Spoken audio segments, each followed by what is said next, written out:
Today on Tiny Webinars, we are hanging out with the Executive Director of Communities and Corporate at the Department of the Premier and Cabinet at the Government of South Australia. That is a mouthful for a reason. He was the Chief Finance Officer of the same division, and yes, the Government of South Australia, debatably the most dedicated leader when it comes to giving employees a voice in government right now, debatably the fiercest advocate for workplace culture and government, debatably the most fun to hang out with at TinyCon, even after traveling 36 hours to get to Seattle from Adelaide, South Australia. We're joined by Steve Woolhouse. Super happy to have you here.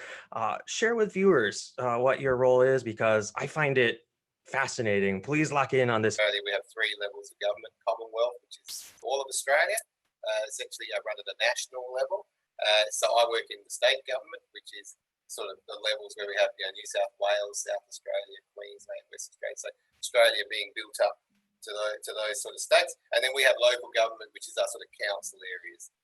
So sort of deal with local issues, sort of your bins and all those sort of stuff. So really what we're responsible here is we've got the stuff such our primary areas are really health, education, police, emergency services, and transport. But as you said, I've got the privilege of working directly for the Premier here in South Australia. So the Premier is the head of our state, and essentially he's got responsibilities for things such as running the cabinet, our intergovernmental relations between all the different levels of government, which involves also then our diplomatic and protocol relations with other countries, including America, New Zealand, Canada, those sorts of countries.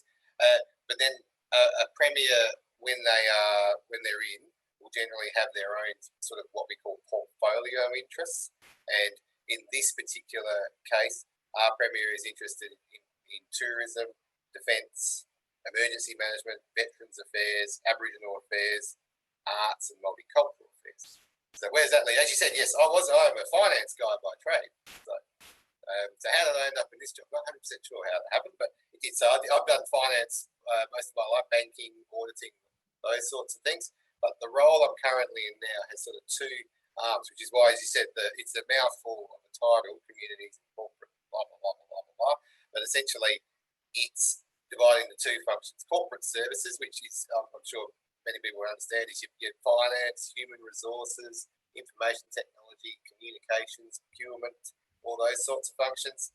And then the other arm of my role, which is I find particularly fascinating, is I have oversight of arts and culture and multicultural affairs. So it means that I get to work closely with our art gallery, our museum, library, festival centres, theatres, operas, symphony orchestras, and we do a lot of work with multicultural organisations and festivals. So it's quite an interesting role, and it's quite interesting for someone who's got a finance background to sort of end up looking after these things. So it certainly taught me a lot more about communities and how government delivers services to those communities.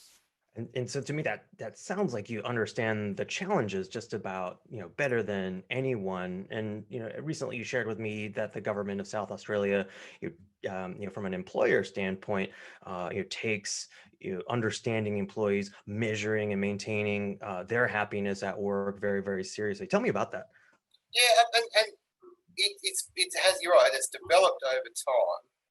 A real catalyst for us, obviously, we've been using TinyPulse for a while now, but there was another trigger for us back in 2018 across the government here in Australia. The state government probably was about 108,000 people across the big areas like we talked about. So what we did, because we've got 108,000 people, and we've got, like we said, policing, education, health are our big areas, transport, roads, and so forth. But we also provide lots of other services as well. What we wanted to do was we started with a survey across government that would give us an insight into really the workplace matters to understand how could we be an employer of choice, because we have to serve our community in a positive way. So what we wanted to do was understand employees' experiences at work, their perceptions on a range of workplace matters, like involving really it's values, well-being, development, leadership, and inclusivity. That's very important for government and for public sector and for citizens these days. So we wanted to focus on that. So we got a lot of good feedback on on those areas, and there's a lot of strengths, as you would hope and expect for government to be delivering, that we should be good at those things. We should be exemplars, essentially. But of course, there's always areas that you can have for improvement.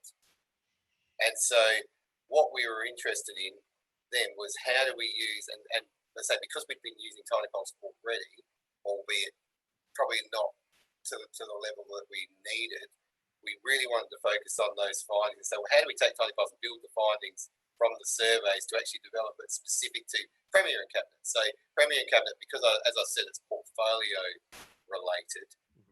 Portfolios come and go depending on what the issues of the day are. So at the moment, we're a department of about 450 people focusing on the areas that I've mentioned earlier. So we were then able to use Tiny Pulse to understand the big picture view of the employee perceptions across our department. So, what's our strengths and opportunities? Where do we go with those broad areas? Because we're trying to sort of collaborate across a range of functions and responsibilities, but having some, trying to find some commonalities for an organisation. But then we're also interested in the local area views of employee perceptions of strengths, in their own areas. Where should we improve? And I think what we've been trying to really focus on is a faster cycle. So, sort of, more regular checking in, more instant feedback, and how do we take more action? On the topic of happiness at work, what does that mean to you as a leader? I'm curious to understand. I mean, the government seems to, have, I think, a very, very healthy viewpoint, but, to me, in speaking with you, you've been a cut above many, many leaders I've spoken to when it comes to interpreting that, taking strengths, taking opportunities for improvement and turning that into action. What does that mean? What does that matter? Why does that matter to you? Well, it's a good point, because as you said, and as you mentioned, I have come across over to Seattle before, very smiley and happy, I guess. And happiness, as you said, like it's a frame of mind. I think it's something I've been a lot more actively in, because we go through election cycles every 4 years. So there's a lot of change and so forth. And I think I've realised that you've got to be very, very sort of happy in your own sort of frame of mind, how you go about your personal life, so because it's very reflective as a leader and how you come across in your organisation. As I said, because I was a finance person, you don't always traditionally associate, I'm a finance person, but that's just how I've sort of been. Why I'm really focused on those is because it's really helped. It's a leadership and management capability issue, isn't it? It's a behaviour, and I think that's one thing we're learning a lot more about at the moment. Is it really is people's behaviours that drive then how we perform, and so what that has enabled us to do really is understand. And I was going to say, it's really about another issue that we've come across is a mentally healthy workplace, because mental health issues are very, very much prevalent these days. There's lots of issues around that, and the happiness is a part of that. And that's, as an organisation, we've got a responsibility to that. We can support employees who have maybe experiencing negative behaviours or stress in the workplace. And I think for me, it does boil down to what do you actually need to be happy at work? What's the capability? And it's also, as I said, it's part of what we do with performance development, performance conversations, because, and most people know, again, going back to behaviour and so forth, how your frame of mind is will determine really your performance in the organisation. So if we want to build in continuous improvement, for example, that's a large factor in that, isn't it? And I guess that's what I've really sort of said is like, you've got to really enjoy why you're coming to work. And I say, for me, it's hard to say, because as you said, I think I'm very privileged. I've got very, very exciting experience. It makes me very happy. But I think I also, it's come there because I've been happy and I've tried to focus so positively. And that's one of those things, positive frame of mind, positive things will happen. And I think I can sort of attest to that. I really did focus on getting myself in the right frame of mind to do that. And I think that then the results flow. Absolutely, and that reminds me of a terrific book that I'm reading, and we'll share it at the end of our session today. But this idea that happiness is a skill, something that you can learn, and something that some people may be predisposed to, but others can learn and should learn to become happier at work.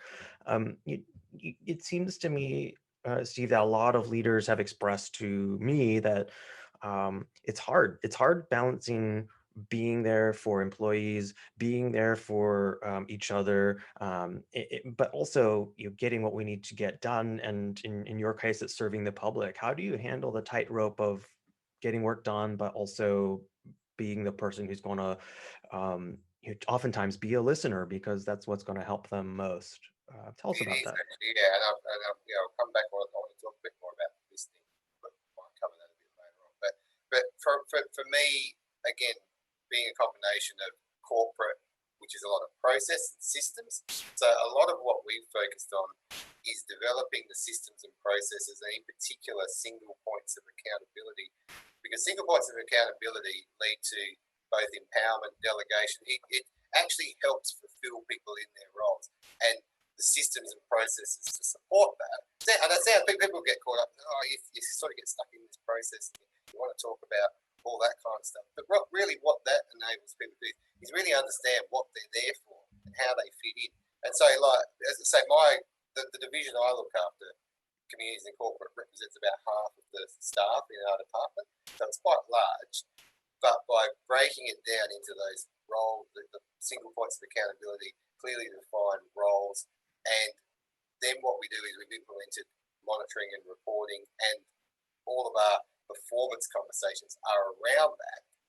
It actually makes it quite clear, you know why you're here. And that's an important part, isn't it? Turning up every day. Why am I here? Who am I here? Yeah, and it's difficult because it's say, for example, you're a teacher, you're a nurse, you're a doctor, which is a large component of government work. It's quite frontline. You can quite clearly see what you're doing. But we have a lot of people, particularly those of my staff and myself, from my background in corporate service, you don't necessarily see the end customer. You don't see the citizens, the taxpayers and so forth. So you've got to make that connection to how your role fits in with the organisation. I mean, but there's varying levels of what people look for, because again, as you said, it's an individual thing too. Some people want to go very deep and understand exactly how they need to clearly, how does my role fit into every piece of the puzzle. But there are some who go, you know what, I'm happy just to turn up, tell me what I've got to do today, I'll get it done, go home, and I'll repeat the process tomorrow. And that's fine too, because we need a good balance of those sorts of roles as well. And I think that's the key to my role is, particularly by bringing the communities element into the function, is understanding how you balance the two. Because it's very easy to slip into just process mode, because I was banking by traditional background, which is, as you can imagine, you loans and mortgages and you do all those sorts of stuff. But communities are very responsive these days, like the needs are different. And I'm sure we can touch on that. Absolutely. Absolutely. And we've got time, as you know. That's right. That's right. So much. I mean, I heard a ton of interesting things in there. I mean, the idea of accountability for the viewers who are tuning in. Where would you say people can learn more about how to instill a sense of accountability? Judge where people are on the accountability scale. How did you learn that? Well, I mean, I learned it from observing the leaders that I've worked for over time. But again, because the department I'm in, it's a premier's department. So it's a little bit political by default, because it's the government of the day. So what that tends to mean is, as I said, the portfolio. So if you work, for example, in health or education or transport, your role is as at the top all the way down. It's quite clear what you're doing. Whereas for us, the role can change from day to day depending on what the issue is. So when I was here, say 4 years ago, we were dealing with energy as one of our primary issues. Solar, we were getting batteries, we were dealing with transferring from sort of old method, coal, those sorts of issues, and how do we become an economy based on sort of renewable energies. So as the government finishes tackling those issues, and it becomes more of a regular, like we've got it under control, we're happy where it's heading. Then we move on to, well, what's the next thing that we want to focus on?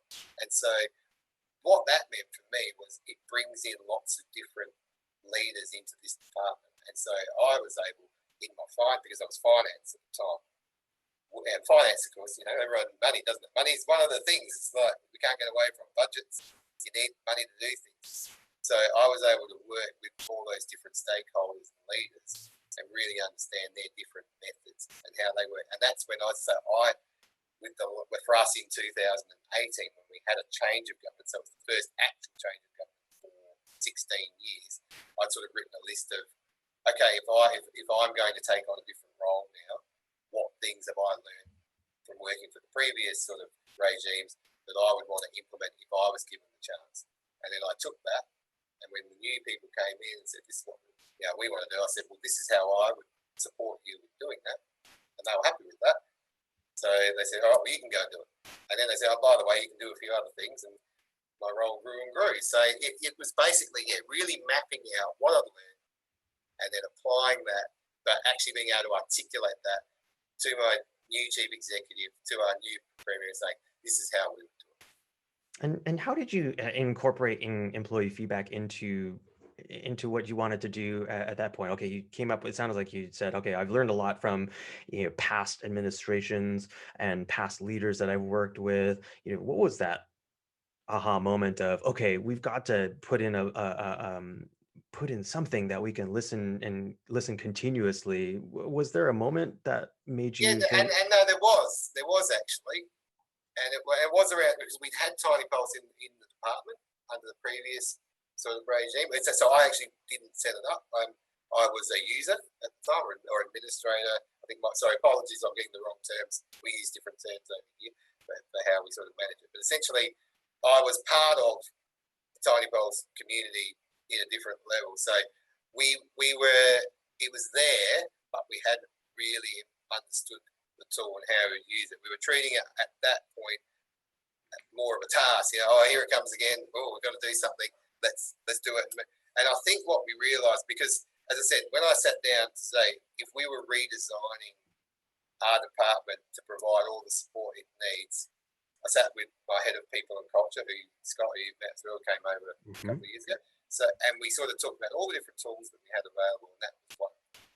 So your decision point was, well, what do we do with it? Either just say, we're not going to do that because, we're not doing it. But really what we worked out was it wasn't the tool so much, it's how we were embracing it as a mindset.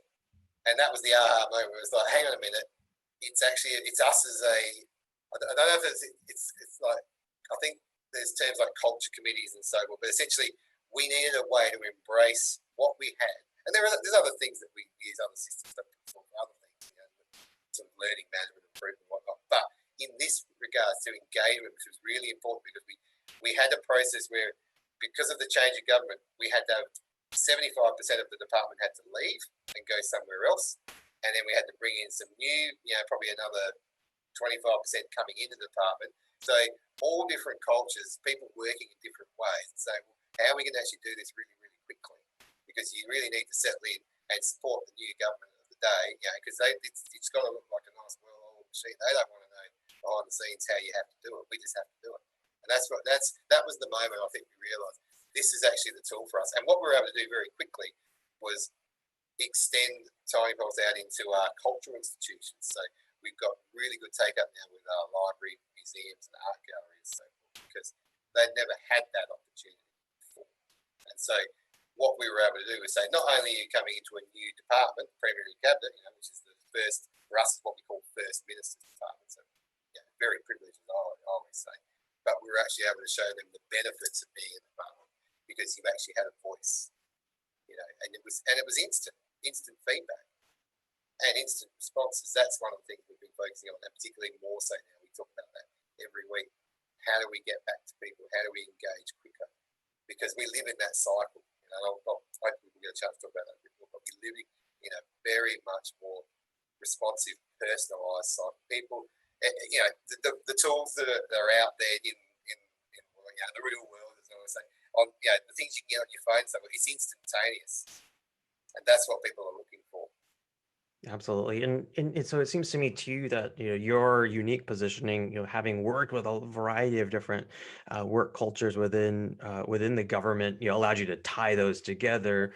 I know that you have some wins too when it came to adding on top of that. Can you tell us about some of the creative things that you've done to improve culture in your in your I role? mean, look, the interesting thing with that is government, or so I think what we call it it's a public service. I think that might be the right term.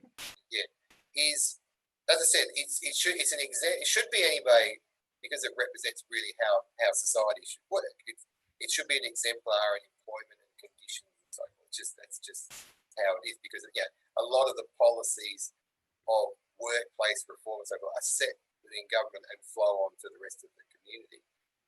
So really what we were trying to focus on, as I said, because we'd done our original big surveys, so we knew what the pressure points were. We knew we had a change of sort of portfolios and department. We knew we had a window to focus on.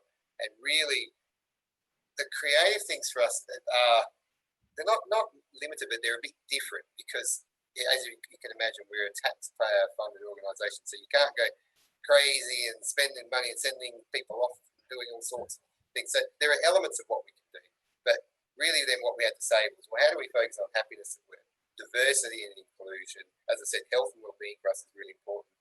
And really, it was things like, it's just more of the basics, aligning team activities with what the organisation was trying to do, sharing views across teams, and feedback and implementation change. So these are little things that don't cost a lot of money, just take some time and effort, which isn't hard. One of the things we found, and again, it might be different to some of the people tuning in today, but for us, COVID-19 meant 2020, obviously, working from home is obviously what you're doing here today. Obviously, it's a little bit different for us here in South Australia, because just by the way we've tackled it, we're back. Like, here we are, it's all life's pretty normal, so that's pretty good. But it still meant that we had a lot of services that have to be delivered in person, but we had the initial issues of working from home. But the real trigger, now that I look back over the last 11 months or whatever it's been, was that we had a general direction to work from home, understandably, to reduce the level of contact. But we still had a direction as a government, as a society, that our children would go to school. So physically, stay at home, keep minimum contact, but every day let's get all our kids and we'll all go to school and so forth. So it really meant that we had to come up with a different way of providing tools and processes for that flexible working and well-being, because we didn't want to have people here, accessing, moving around the city and all that, but we did need them to be able to go take the children to school, let the children go to school for the day, and then get them home again. So it was probably a bigger exercise in logistics and changing that around. And the interesting thing for us was that, again, that's why the Tiny Pulse for us played a bigger part in the process, because again, we haven't got big budgets and things that we can do, but what we were able to do was check in on employees, how they felt. So how did you feel when you left the workplace? Because again, and apologies if it's a bit different for how a lot of your listeners went through it, but for us here in Australia, we just made that decision very much at the beginning. Let's just get everyone out of the workplace. So within 2 or 3 days, we pretty much all left.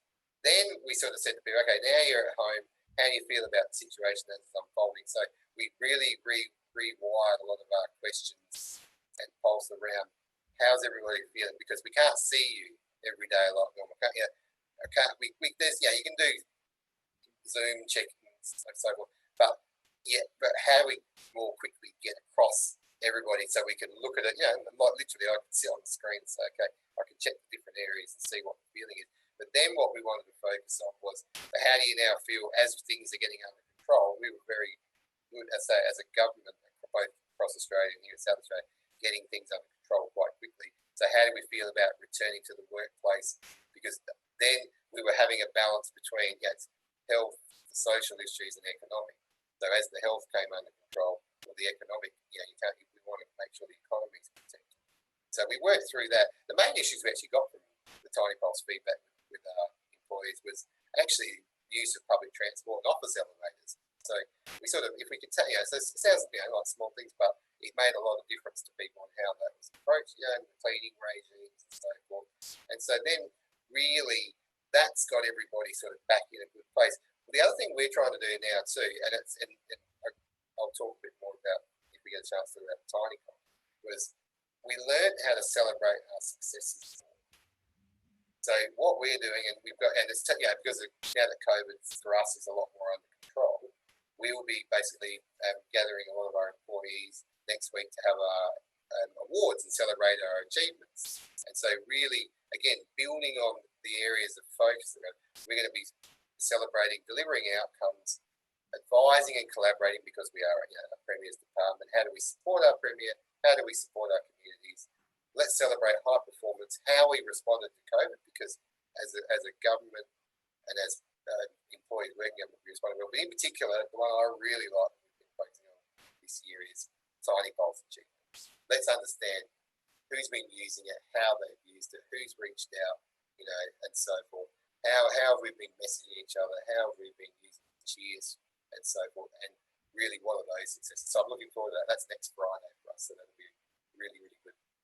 Absolutely, absolutely, and yeah, I think that's something that people within the tiny community have really. I think it's stood out to me, this idea of not only, I think, incredibly intelligent individuals. They tend to look for the weaknesses. They want to get stronger. They want to look at the weaknesses and lick them and get better. But at the same time, it's vitally important to highlight what's going well and celebrate that and evangelize that within the organization, just because otherwise it's just a slog. And I think that's something that in speaking to you, that's something you've done super duper well. You when it comes to leaders in the public sector, and we'll get to questions in just a little bit. When it comes to leaders in the public sector who want to get a grip on this engagement thing, they're trying to bring new programs in, and maybe they're facing change themselves. Maybe it's a changing in administration. Maybe they are dealing with issues such as, if it's COVID, depending on where you are in the world, it could be a varying issue. It could be natural disasters. I mean, we saw headlines of how impactful that was in Australia. What's the number one piece of advice you have to other leaders who are trying to get a grip on engagement? Yeah, actually, look, I'll give you one. There's a couple of other, if I can touch on a couple of bits after that. And we actually went, we go back a little bit earlier, you mentioned this in terms of, and this is again what I picked up both from as when I was the CFO, Chief Financial Officer, and working with different stakeholders and leaders, as I said, in that support role around budgets, finance, into my current role where I'm now engaging directly with the communities through arts and culture and multicultural affairs. But for me, the one thing I really learned is about active listening. How do you absorb, understand, respond, retain what's actually being said? Because that's and if you think about that for a minute, think about how you people do engage. This I'm talking about. You can do this. Could be in the workplace. This can be citizen. It can be in your own personal life. But to actually think about it, how many people actually do actively listen to what is being said and say, "Oh, I'm trying to engage, but I'm not getting anywhere. Why is that?" Are you actually actively listening? Are you actually understanding? Are you paying attention? Are you actually, and again, a lot of engagements happen, and of course in government, engagement is a big part of what we have to do with citizens. So, like I said, it's also engagements happen throughout the day for everything we do. So, again, a lot of people go in with sort of misconceptions, or so you got to hold back that judgment, sort of really understand, reflect on what the people are saying, and the key, as I've learned this now, is clarify, because you've got to understand their point of view. So summarize what they're saying, like share it properly, I think is what I've learned. And I think that's been the key. We've had a lot of good successes over the last couple of years. We've had some good wins in terms of some major projects that we're moving forward and so forth. And there's been lots of stakeholders involved. And it's been because that active engagement has been done by actively listening to what their points of view. If you don't understand your audience, their point of view, how are you going to get more on the same page to actually move things forward? So it was one of the things that I picked up from a finance background.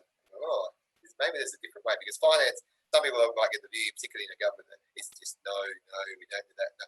And really, one of the leaders that I used to work for before, that you should have a bias to yes. What that means, you don't always just say yes. But a bias to yes means what's understanding what that person's trying to achieve, how you might do that. And ultimately, what we found is you might do it a different way, but they're actually then happy with the outcome because they just don't know. Like, that's the benefit of what we all bring, isn't it? Which is our own experiences and knowledge, and we can bring that in to say, well, how can I help you solve that problem? And really, that the key to that is you've got to understand the choices that people make. People, and this is very, very simple. When every engagement you have with anybody, at some point, someone's deciding to either they're going to choose to do something or they're going to choose to not do something. What you've got to do is understand what's driving that choice, and ultimately that's behaviour to a large degree, and that's what drives people's actions. And as you would know, and I'm sure many of the people tuning in understand, everybody understands how someone's behaviour can impact on others, impacts on morale, impacts on productivity. If you can understand behaviours and choices and work actively to influence them for what you're looking for, then everybody gets their outcome. That leads to better engagement. It just does. That's for me, it's the proof is in what we've been able to do over the last few years. Absolutely. And you touched on a little bit, there's the differing impacts that you've seen in 2020. I think, for those who are on today, 2020 meant something different to everyone. COVID's still a big thing here in the States, for example, but we know, wildfires in Australia made a big impact.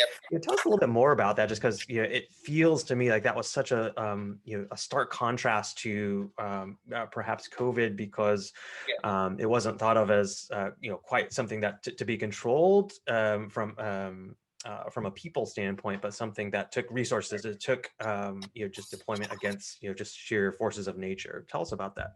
Well, it's interesting because that for us, you're right. So that was for obviously, as you said, we're in different time zone, different hemisphere. So the summer of 2019-20. So this was December 2019 was when. So what you call wildfires, we call them bushfires, really sprung up very, very quickly. So big parts of Eastern Australia, very significant impact. Here in South Australia, it was our Adelaide Hills, Kangaroo Island. So across Australia, in this sort of period of December, January, February, we had, so I'll try and get the right terms, but I think it's acres you use, isn't it? 46 million acres across Australia. That's a lot of land that was destroyed.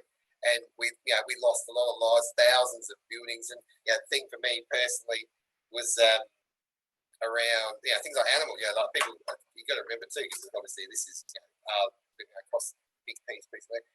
Over 1 billion animals were affected by the fires, and so basically we lost a lot of farms, tourism, and a lot of businesses related to that.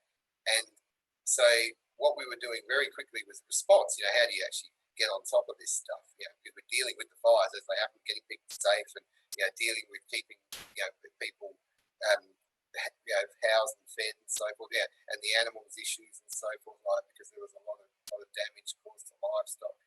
But then very quickly we have to move into recovery, and recovery is a long-term process. And I think what we found through the recovery process is we had a lot of support from across Australia, international agencies, people all around the world, and it really made us focus on that process of the transition from response to recovery. So the interesting thing was with something with the fires was that basically then led straight into COVID. And so the good thing as government was we had some good practical experience in response and recovery, which we were able to apply straight away to COVID.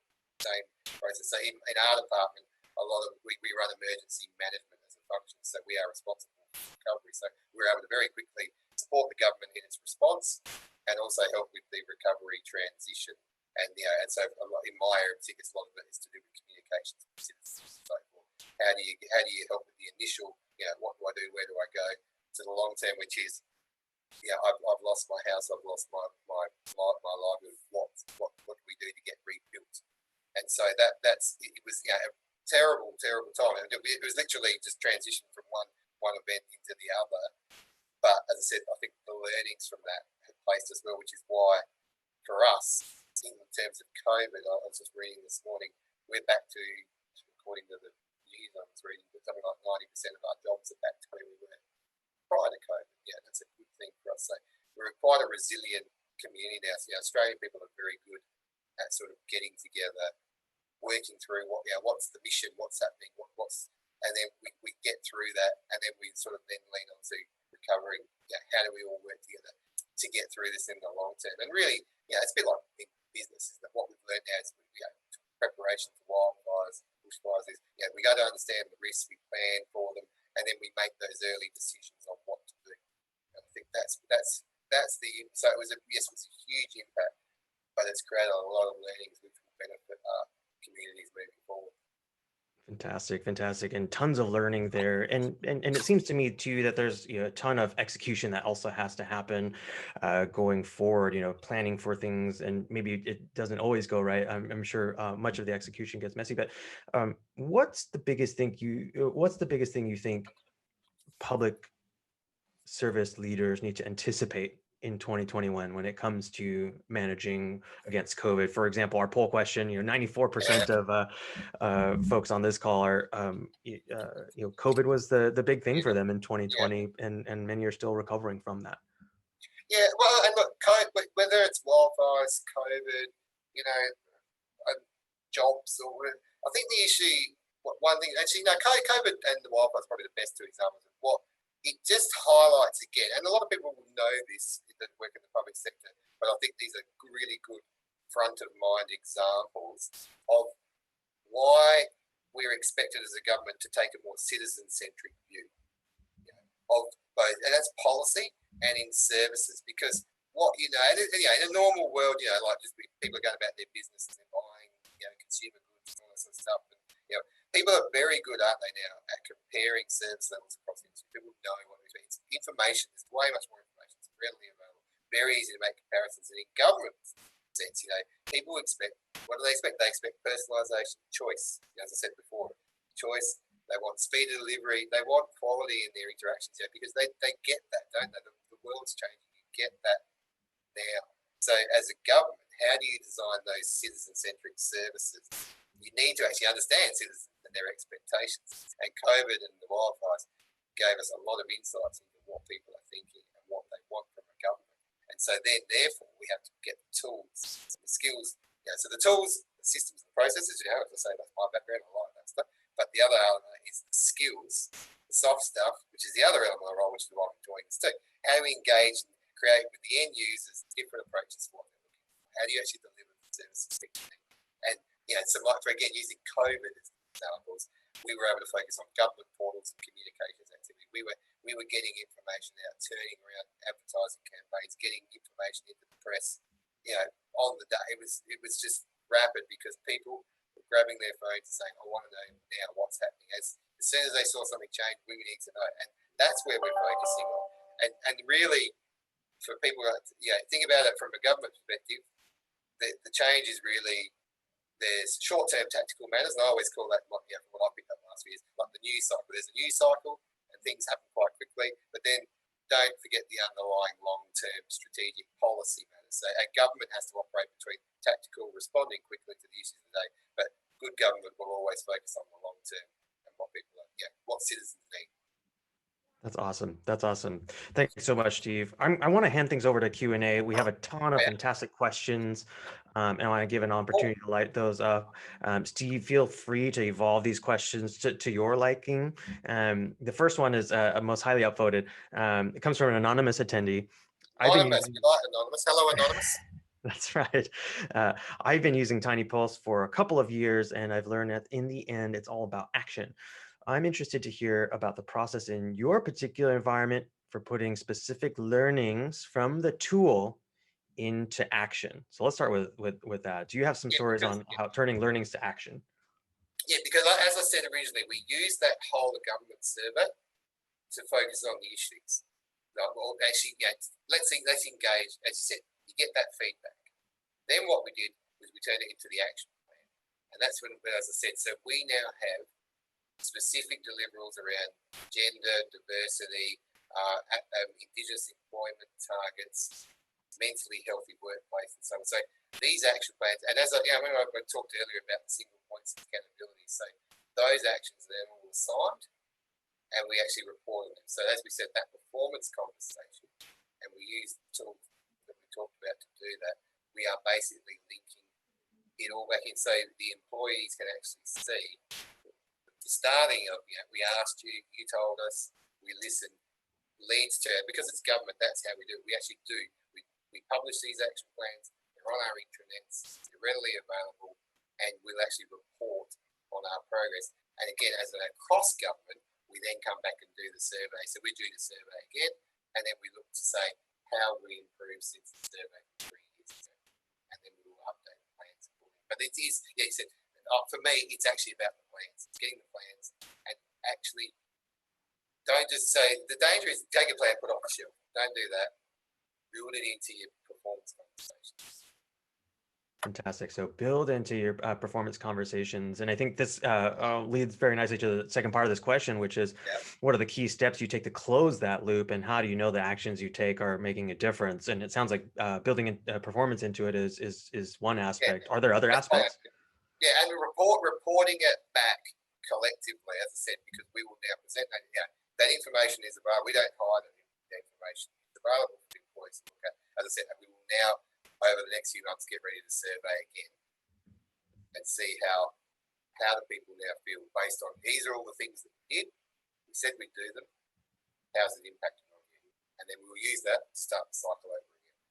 But you've got to keep going. That's the thing, like we just talking about performance conversation. It's funny how many people say, oh, I'm too busy. It's like never too busy. Like that's one thing very clear, certainly across my division, we do that. Do it regularly. Because you're talking to people every day anyway.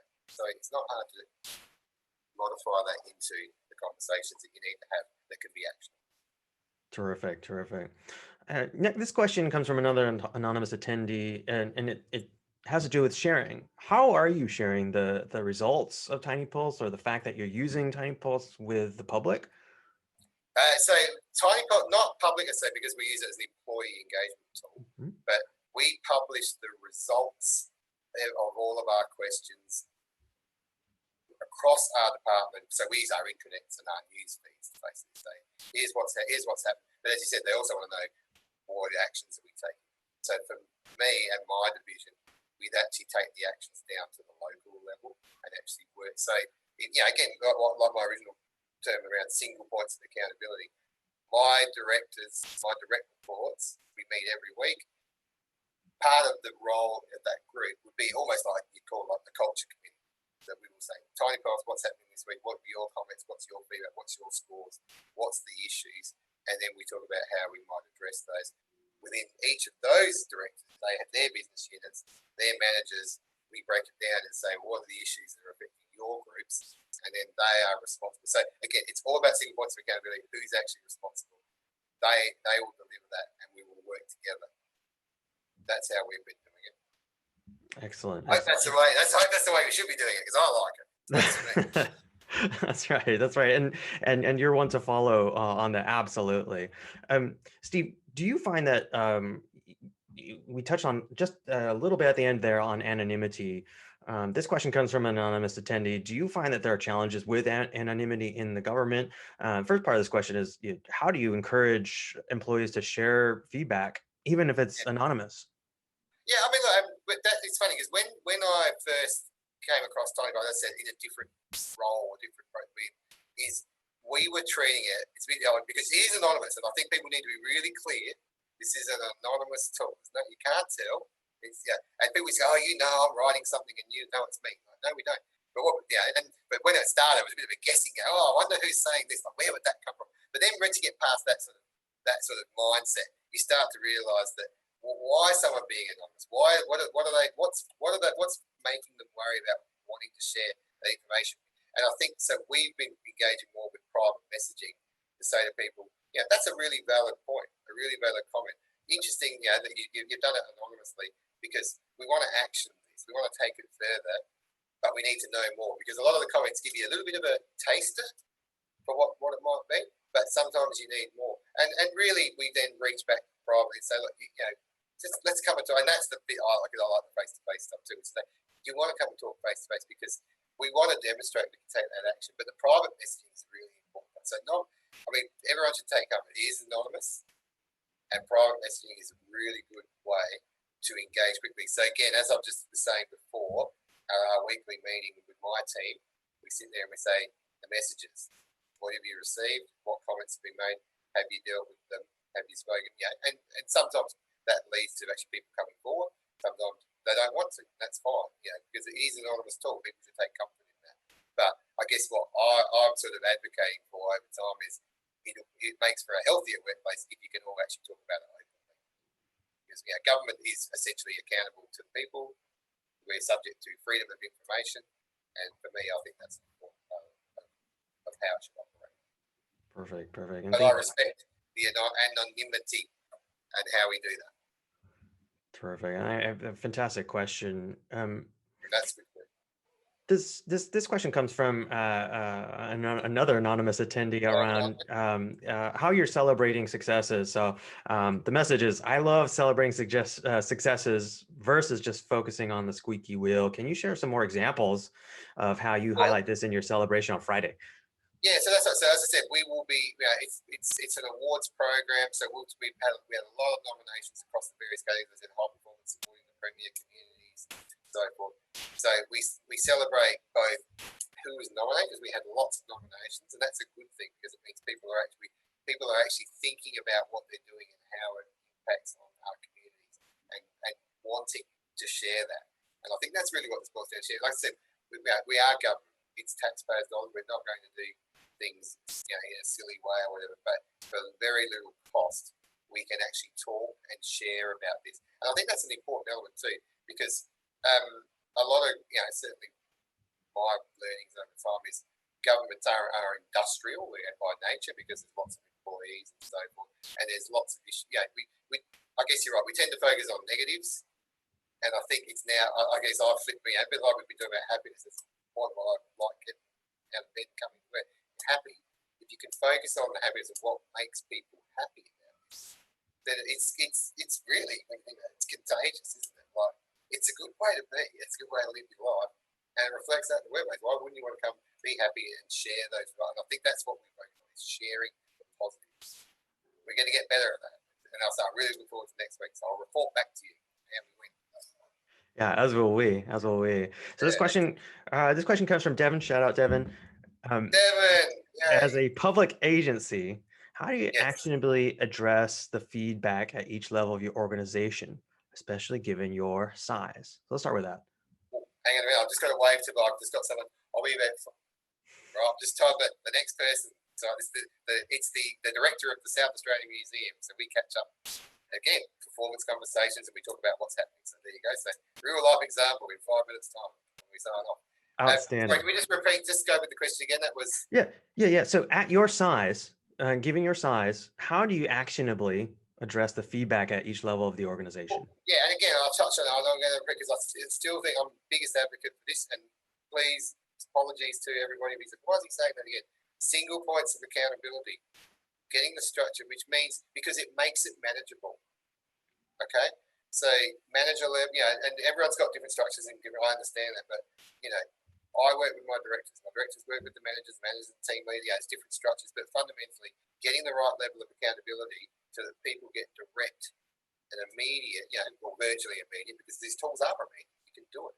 If you could say you can, and it's the same for me. The reason we do it is the volume issue. You can handle the volume because it's broken down to the right levels.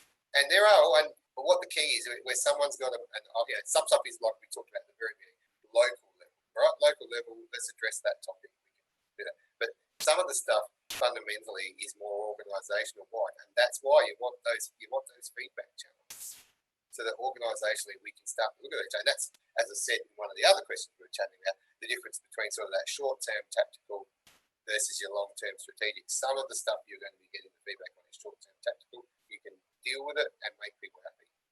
Some of the stuff is underlying longer term, and it's going to require more work, more effort, and greater involvement.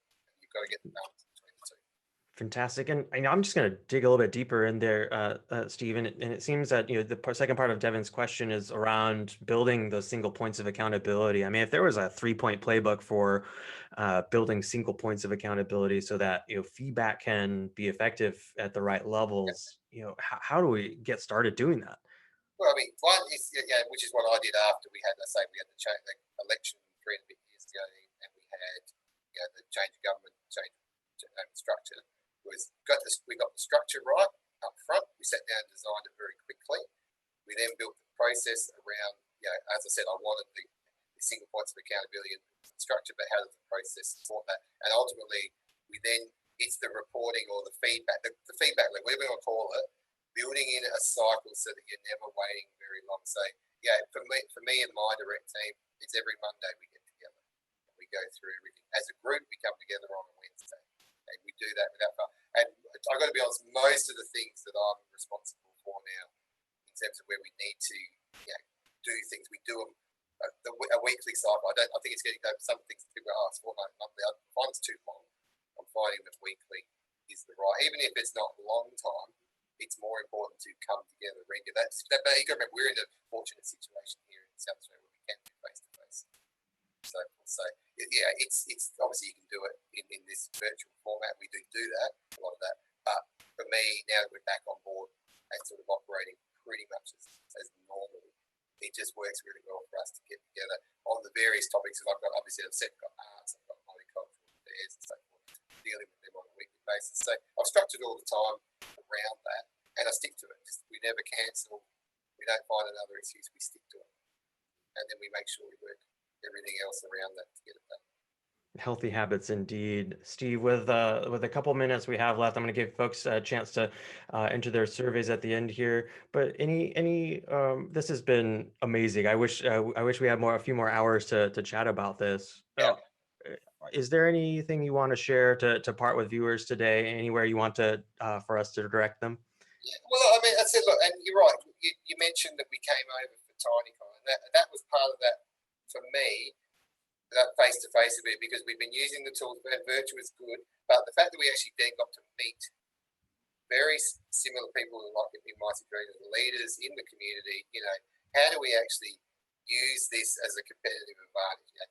How do you, and basically it was getting that access to other people and learning from everyone, like what the aim of what you're doing today, which is how do you get some best practice, some actionable advice that actually makes some changes. But the ability to do that person is great. But ultimately, I guess where it wants to come back, as I said, number one takeaway I keep to me, as you said, be happy and celebrate your successes. I think that's it's in public service. That doesn't cost anything. That's a great thing to do. Fantastic. Well, Stephen Woolhouse, thank you so much coming to us from the government of South Australia, Adelaide, and in South Australia. I can't thank you enough for being here. Stay tuned for more Tiny webinars.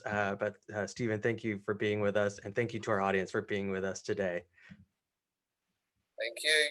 I'll wave.